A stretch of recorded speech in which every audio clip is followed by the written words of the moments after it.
Thank you very much. It's a pleasure to be here. And just to let you know, I'm sure you're wondering, did I bring any little furry friends with me? But yes, I did. But before I get started with that, I want to go over a couple cool things that are happening at the zoo. How many of you have been to the Columbus Zoo during wildlife? Yes. Good, most of you. A wonderful time to get out there. For those of you who don't know, we put up over 3 million Christmas lights. It is spectacular. I promise you, and I did get in trouble for saying this once on television, but I can do it here. I promise you, if you're not in the Christmas spirit, when you leave, we will give you your money back because it is amazing. And I encourage every one of you to be there. We were there last night. We had our employee night. And so they do that for us every year, and it was very nice. Jack was there to greet all the employees, and it's prettier than I've ever seen it. So I encourage all of you to get out there. And also this year we have some very exciting things happening. A lot of people have been waiting for us to build Africa. And May of 2014, we will be doing the African exhibit. I've been very much a part of it, along with my incredible team. I have Calvin over there and Tiffany. And we're going to be running the cheetah exhibit. Along with cheetahs are going to be giraffes. The giraffes are back. So for those of you who have missed them, our long-necked friends are back. And I think we're going to have 14 of them. We're going to have a giraffe feeding station. We're going to have zebras, all sorts of gazelles, many hoof stock. And it's kind of a different concept. We're doing something a little different. At the Columbus Zoo, we're very excited about that. Just to let you know, when I started at the Columbus Zoo 34 years ago, and I always tell people I crawled up as a baby, and they raised me. It was one of the 10 worst zoos in the country. It didn't matter to me. I was born and raised in Columbus, Ohio, and it was my zoo. And that's where I was going to work. I knew that at 10 years old. And so I started working my summers through college because they wouldn't let me work there until I was 18. I think it's an insurance thing or something like that. So I started when I was 18, worked my summers through college, graduated on a Saturday, and Jack hired me full-time that Monday. But just to let you guys know, because you should be proud of this, because and everybody asks me, I travel all over the country, and I do a lot with other zoos, and they can't understand why is the Columbus Zoo now the #1 zoo in the country? And my answer is because of our community, which has embraced this incredible place. And you have. And I thank you for that, and everybody thanks you for that, because we are the envy of every zoo out there because of the community support. And it's because of you and your families that have made this the #1 zoo in the country. And you should be proud of it. And when your friends come into town and your relatives, you should showcase it because it's because of you. And I do want to tell people that because it's very important. And then this spring, bring them to Africa. We're going to have a veldt, a 6-acre veldt where the animals will be roaming, but this is where we're doing something a little different. We have what we call the watering hole, and this is kind of a unique concept. And animals, if you were to go to Africa, it's not uncommon to go see the watering hole where the animals will come in, and they almost take their turns coming in. Some of the predators will come in, some of the prey, but they try not to do it at the same time. And so it's kind of where the common ground where they come and they get their water. So we've recreated that. And that's going to be a space that's going to be an interactive exhibit where it's going to change. You might walk by there at 10 o'clock and see zebras in there and giraffes, and walk by at 11 and we're running a cheetah through the middle of it. So we're very excited about this. This is something that's going to change and we're already training, and you're going to meet at the very end of this, you're going to meet 2 of our little stars who are already in training and are just blowing my mind at how successful they are. And you're going to be able to come and see them in action in the spring and the summer. So we're very excited about that. We are going to get started with animals, because I do want to tell you a little bit about some of our wonderful friends that make the zoo what it is. And our first 2 little ones, they're 2 little girls that Tiffany and Calvin are going to bring around. I'm going to have them stand up here and let you see them, and then Calvin will walk around with one like Tiffany goes, and she will get something else. But these are, oftentimes zoos have baby animals, and we have, in my department alone, the Animal Programs Department, we have about 60 employees. Not only do we coordinate all the animals that travel with Jack, we also coordinate all the animals that do all the local programming, all the school outreaches, and all the shows, and any animal interaction on grounds is also part of my department. So we've definitely grown leaps and bounds because we know, and that's because of Jack. It was very important when Jack came to the Columbus Zoo. First of all, his cab driver didn't even know where the Columbus Zoo was. Didn't even know Columbus had a zoo. And so Jack knew quickly, in order for him to get people to want to embrace the Columbus Zoo, he had to take the zoo to them. And that's a concept we have followed for 35 years.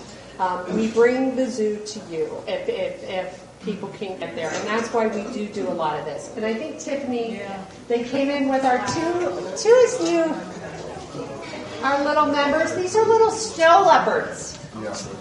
Snow leopards, and they're about 5 weeks old. Snow leopards live in the Himalayas in Asia where it's very, very cold. So these guys, it's interesting, we have to worry more about heat than we do the cold because they really like the cold. And they're designed and built for the cold. Unfortunately for snow leopards, a very endangered species, the number one reason is loss of habitat, which is the number one reason all animals become endangered or extinct. When I talk about loss of habitat, I'm talking about 4 things: food, shelter, water, space. Not one of those is more important than the other. If I take any one of those components away from an animal, it will become endangered or extinct. And that's the main thing that these cats suffered. They also had, in the past, suffered from poaching or illegal hunting. They were hunted for their pelts. Today, that's not very common, merely because there aren't very many of them in the Himalayas. Very hard animal to find. They live in very harsh, cold, rocky mountain conditions. And they're also solitary. This is a cat that's going to live by itself. And I'm going to, Tiffany, if you could lift him up. One of the unique characteristics about this cat, look at the bottom of his foot. They have fur intertwined all between their pads. Obviously, that helps insulate them and keep them warm. And they also have this powerful tail, this big tail that gets thicker by the minute. And that acts as a heater for these guys. When it's very cold with where they live, it's very cold, they can take that tail and wrap it around their body, and it acts as a blanket around their body. This cat is going to get a lot bigger than it is right now. These are just little babies, and when they're full grown, they're going to be anywhere between about 80 and 150 pounds. Males, getting a little heavier than the females. And these are both little girls, so they're not going to get quite as big as the boys. But they are in the leopard family, which makes it an animal that we will only take out for a short period of time, about 6. Yeah. Where do they come from? These were born at a facility outside of Wichita, Kansas, called Tanganyika, and there were 4 cubs born in the litter. 2, which they were hand raising, and it just so happened they asked if we would hand raise them. Just because we do have the skill and we do have the manpower, we don't have snow leopards on exhibit right now at the Columbus Zoo, but it's something we may go towards. These 2 will probably end up in our Asia exhibit. And then we also have 2 more leopards that we're moving out there because we're getting ready to make a lot of changes. For those of you who've been to the zoo and saw the lion exhibit, do you remember where the old lion exhibit kind of across from Asia Quest? Well, the lions are moving up to Africa. So that's going to be another exhibit we're going to change. And we're contemplating those 2 little snow leopards going into that exhibit. So they might go into that exhibit as well as some more leopards that we're raising. Now, oftentimes zoos have babies or in trouble, and they have to hand raise them, and a lot of people don't realize. I know when you mentioned I have 4 dogs at home, I typically have, along with my 4 dogs, 2 cheetahs or snow leopards, or 2 years ago I had 4 cheetahs at this time. That year my daughter really lucked out at Christmas time because I was raising 4 sickly cheetah cubs and didn't have time to go Christmas shopping, so I just bought whatever and I didn't care what the price was, so she made out like a bandit. But so we do raise these animals, and folks, it's 24 hours a day. You don't walk away from these animals when we raise them. Tiffany and Calvin both have spent many nights feeding babies, and zoos from around the country know that, and they don't have the staff or the know-how, and they'll call us. And pretty often, I don't turn them down. I usually jump in, and we've raised hundreds of babies, so we really have it down to a science. But it is very, very time-consuming. I think Tiffany walked in, with one of our favorites, especially this time of year. This is Chovy. And Chovy is short for anchovy. We received 7 penguins about 4 years ago through the Penguin SSP. And when I say SSP, that's the Species Survival Plan. And that's a group within the Association of Zoos and Aquariums. And basically what the SSP is a dating service for animals. We figure out genetically in these SSPs which animals should be paired up that will create the best genes. And so Chovy was given to us actually as an egg because her group was overrepresented. So they didn't really need her blood or her genes. So they gave her to us, and along with 6 other, so we have 7 black-footed penguins in total, also known as jackass penguins. And the reason they got the name jackass penguins is because of the braying sound they make. They make a sound that sounds just like that of a donkey or a jackass. And so that is their true name in South Africa. But when we brought them into zoos, we kind of changed it to the black-footed penguin. And I like to bring out the penguin this time of year because I do have to burst a lot of people's bubbles. Everybody looks at penguins and they think of Santa and the North Pole and all of that. And it's really a myth. There are no penguins that live in the northern hemisphere. All penguin species live in the southern hemisphere. There are 17 different species of penguins. Out of the 17 species, only 5 of them can even tolerate cold weather. And this Chovy's she's not an exception. She is one of the tropical penguins found in South Africa. She really couldn't take temperatures much below 55 degrees for long periods of time. Like about half of you. So most of these penguin species are tropical birds. They really don't do well in the cold weather. Penguins, an incredible species. They do mate for life. They could live to be 30 years old. Unfortunately for Chovy's group, the black-footed penguin is a critically endangered animal. When I started at the zoo 34 years ago, the black-footed penguin was endangered. And we were able to work really hard with different conservation groups in Africa and get this species off the endangered species list. November of 2010, this bird was put back on the endangered species list and is declining rapidly. And why do you think that is? It's oil spills. Oil spills, unfortunately, are darn near wiping out this population. They do mate for life. It takes them 6 or 7 years before they actually pair up. And then they start having babies. And when these oil spills come in, it ruins the entire colony.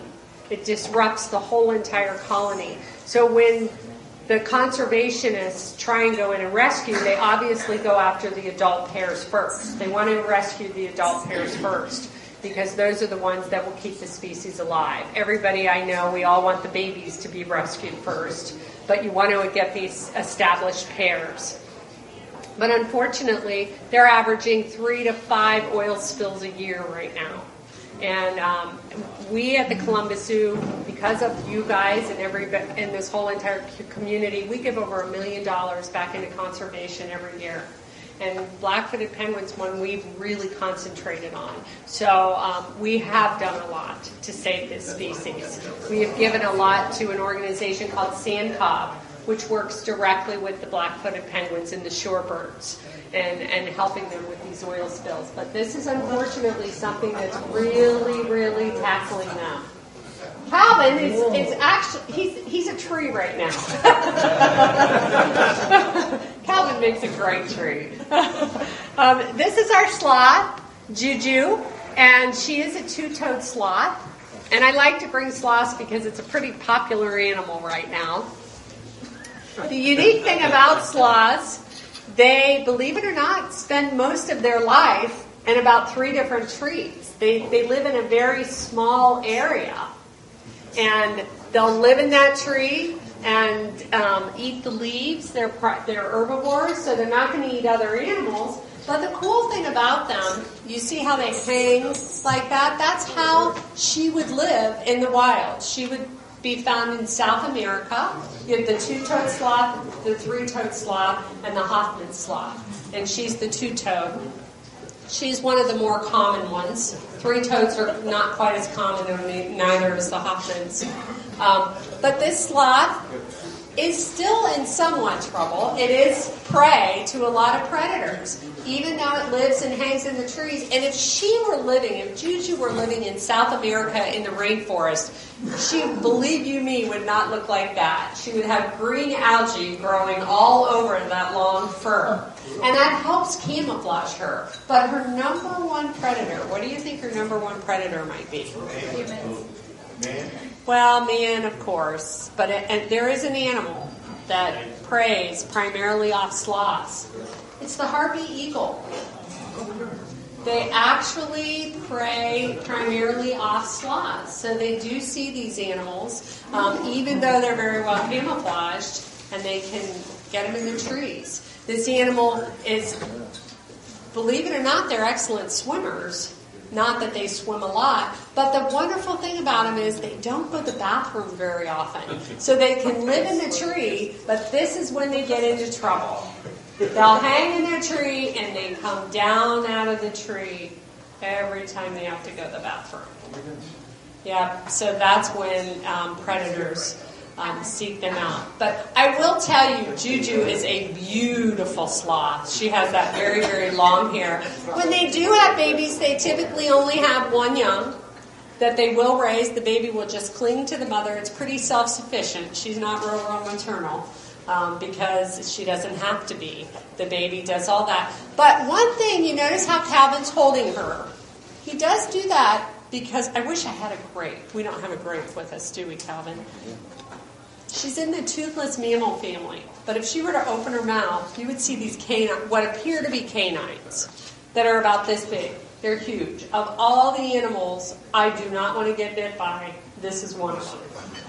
And that's actually not a tooth.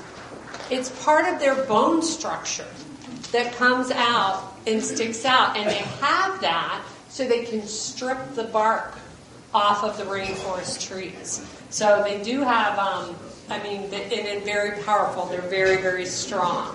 So this is the best way to hold a sloth. Even though Juju's a very friendly animal, I sure wouldn't want to take the chances. If she really thought Calvin might be a tree. I don't know if Tiffany's there. Is she? There you are.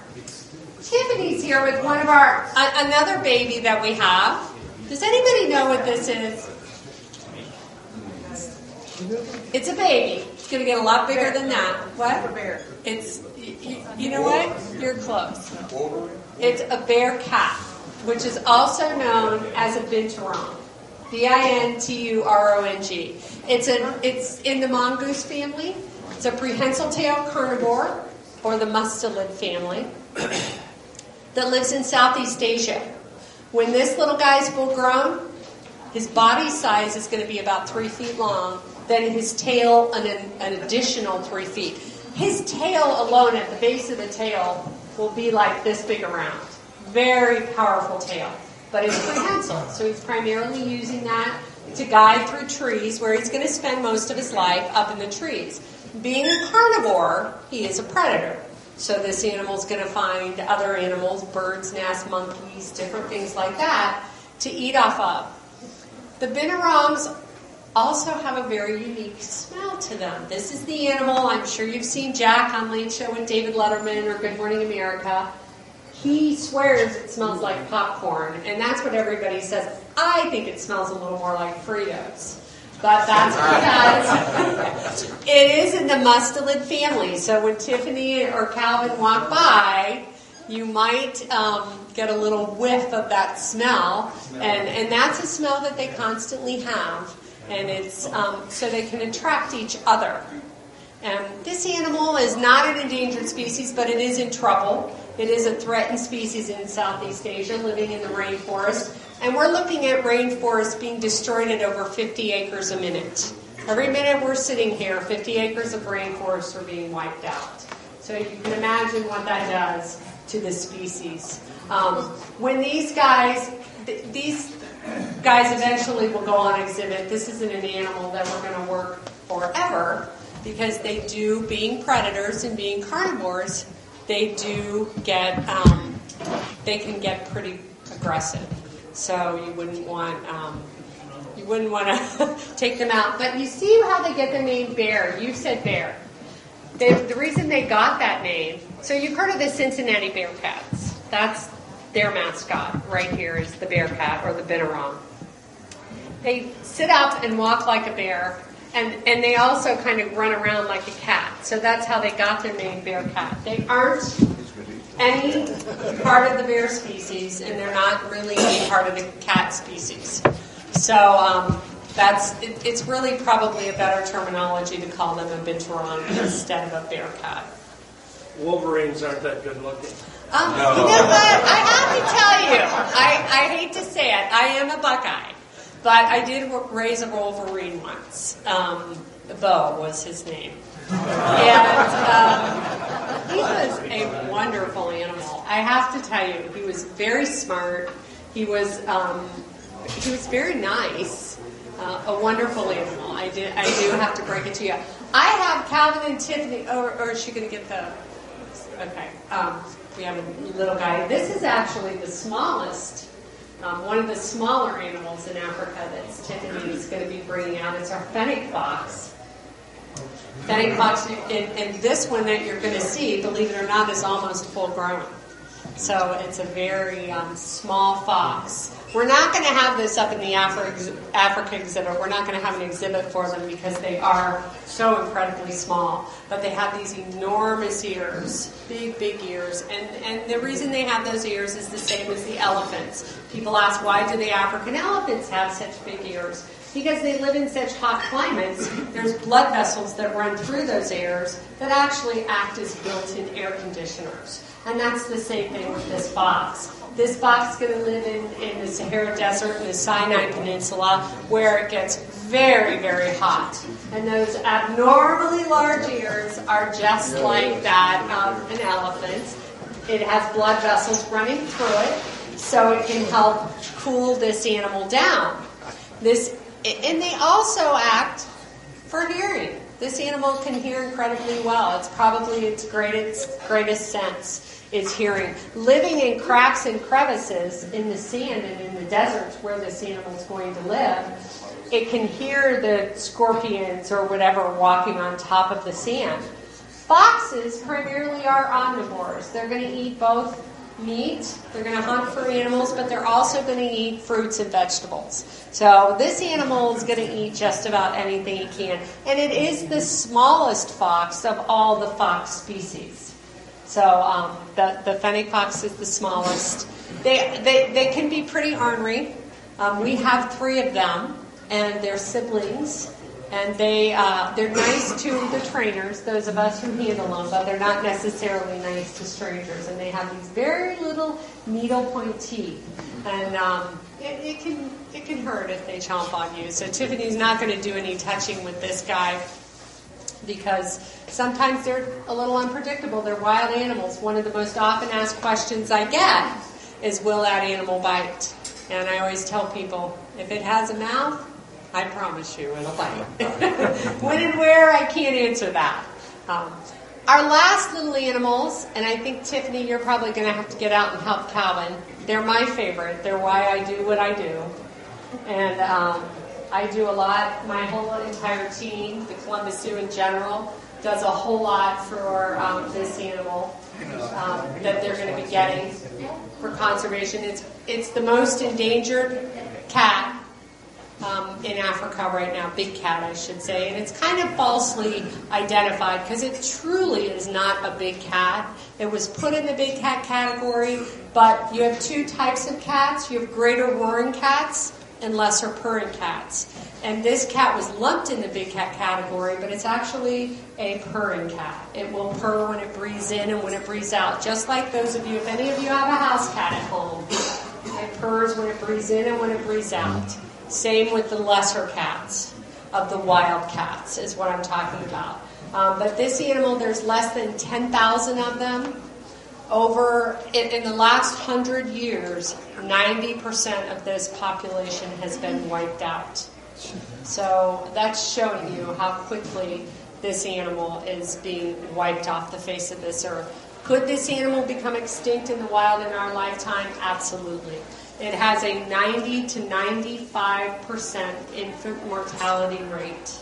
90 to 95% of all baby cheetahs that die, or that are born, 95% of them will die. They won't reach 1. Why is that? The reason, that's a really good answer. If you wait till you see these girls, they're 2 little girls. They'll be 4 months on Saturday.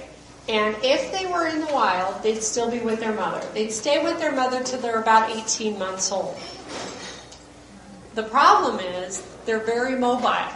And they're very mobile at a very, very young age. At 2-3 weeks old, they're running around.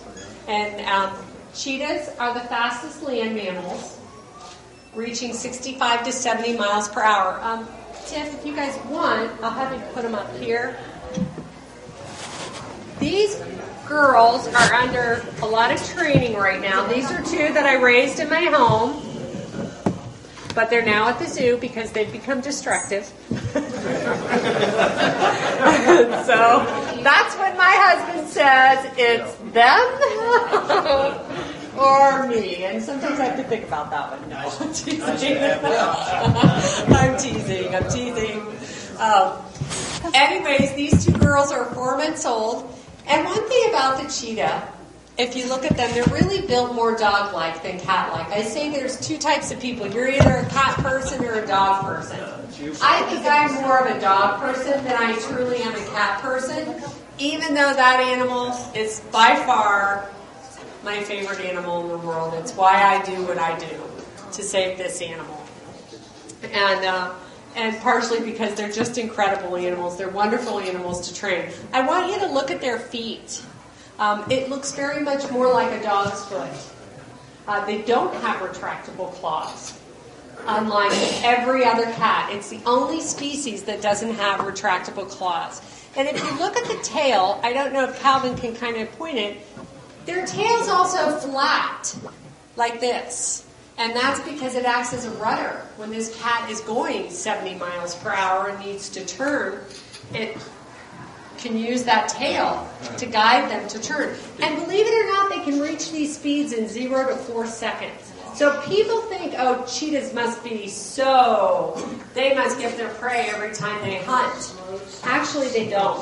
They struggle with getting their prey because they can only run that distance or that speed for very short distance. If they don't get their prey, they're exhausted for the next 10 hours. So it takes them a long time to build that up. Cheetahs, when they're full-grown, females will reach anywhere between about 70 and 100 pounds. Males can reach as much as 130 pounds, 140 pounds. So they're not an enormous animal. They don't get huge. Notice how they have this slender body, and unlike any of the other big cats, they have a much smaller head. So they believe maybe thousands of years ago this might be a mix between some type of dog and cat, because they do have so many dog-like features, but they also have many cat-like features. I don't know if you can hear them, but they do purr, and oftentimes they're up here purring. These are 2 girls. This is Kabibi on the table, and Tiffany's holding Zemba. And we sold their names for $15,000 each, and that money went to 100% of it went to cheetah conservation. So we had a fundraiser for cheetahs back in October, and we raised about $76,000 that went straight to the Cheetah Conservation Fund. But what we're very excited about is our cheetah exhibit in Africa. These 2 girls are going to be part of that. We have 5 other trained cheetahs But these two are going to be our star runners. And for the men out here, I really wanted to get females because I have 5 boy cheetahs, and the downside of the boy cheetahs, they're just a little bit lazy. So I really wanted to get some girls, and we were very fortunate that a center called White Oaks Conservation Center down in Yulee, Florida, had a litter of cheetahs, and she had quite a few cheetahs. She had 5 cubs, which is a little much for a female cheetah, so 2 of them they gave to us, and they were the runts, so they needed some extra help. So I flew down to Florida and picked them up when they were 4 days old, and I've been with them ever since, along with our team. But what we're so excited about, yesterday, we've been training them. What our cheetahs are going to do is they're going to chase a lure. So when you come up to Africa in the watering hole during one of our cheetah runs, and we're probably going to do 2 to 3 cheetah runs a day, you're going to get to experience watching that cheetah run. We have almost a football field length if you use the whole watering hole. So that's going to be one of our paths. So you're going to get to see these cheetahs go. What I can tell you is do not blink. It's that fast. It's amazing. But we've been training these girls, getting them ready. And yesterday, we decided, let's try it. And what the cats do is we put this toy that we've been raising them with, teaching them how to chase after it, on the end of a lure. And then someone's at the other end of the yard, and they're pushing the lure, and it's going and pulling the toy. Those girls went after it like that. The second time, we realized our lure system is not fast enough. Those